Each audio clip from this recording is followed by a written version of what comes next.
అక్క అంబాసిడర్, నేను బెంజు, అది పోర్టబుల్. నేను ప్లాస్మా, అది లైఫ్ బాయ్. నేను లక్స్. అందుకే నా అన్న దానికి ప్రాబ్లం కాకూడదని ఇలా వచ్చాను. దేవుడు దయ వల్ల దానికి పెళ్ళైపోతే అక్కడ గంటకు తగ్గ బంటలో ఏ హృతిక్ రోషనో అభిషేక్ బచ్చనో దొరకపోలే. చూసావా, నువ్వు కూడా చూపు తిప్పుకోలేకపోతున్నావు.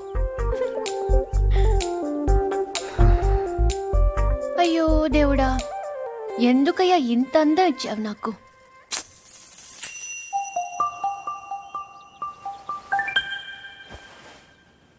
బాధపడకు పూరి. మీ అమ్మ వాళ్ళందరూ అనవసరంగా భయపడుతున్నారు, కానీ నువ్వు అంత అందంగా ఏం లేవు.